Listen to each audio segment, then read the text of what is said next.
তো আমি কি গাইস সত্যি কি বাংলায় কন্টেন্ট বানানো ছেড়ে দেবো? কারণ ভাই আমি শরীর খারাপ নিয়েও, ঠিক আছে, 2 সপ্তাহ ধরে, এই 2 সপ্তাহ ধরে আমার শরীর খারাপ, ঠিক আছে, এত শরীর খারাপ তারপরেও ভাই আমি ভিডিওটা বানাই, এডিট করি, ছাড়ি, তারপরে যদি ভাই একটা ভিউ আসে বেঙ্গলি কন্টেন্টে, এবার তাইলে আমার জন্য বেস্ট কোনটা হবে ভাই? এবার আমি কি করে কি বুঝাবো কাউকে, মানে কি বলবো ভাই?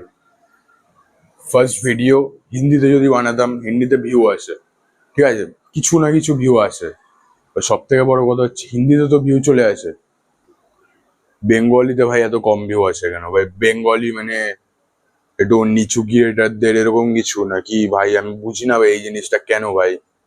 আমি কি কোনো ভুল করলাম বা কিছু বাংলাতে ভিডিও বানিয়ে? এবার কোনটা বেস্ট হবে সেটা আমাকে বলো ভাই। যারা যারা বলেছিলে আমাকে যে তুমি ভিডিওটা বানিও আমরা দেখবো বা কিছু, তুই বাংলায় কন্টেন্ট বানা আমরা দেখবো বা কিছু, ওখানে ভাই একটা ভিউ এসছে, আবার আমি কিভাবে ভাই বাংলায়, হিন্দিতে সুইচ না করে ভাই বাংলায় থাকি বলো? মানে বাংলাতে ভিডিও বানানো মানে আমার হিসাবে হয়ে যাচ্ছে ভাই একটা বেকার কন্টেন্টের দিকে।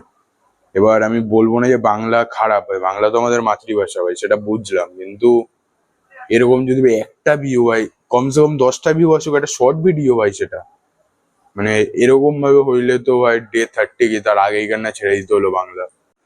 এবার যাই না গাইজ আমি যে 30 দিন পরে আমার এই বাংলা কন্টেন্ট আমাকে কোথায় নিয়ে যাবে।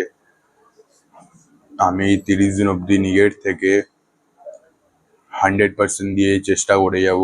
আর যদি তোমরা সাপোর্ট করো, নিজের থেকে ভালোবাসা দাও, তাইলে আমি বেঙ্গলি কন্টেন্ট কোনোদিনও ছাড়বো না।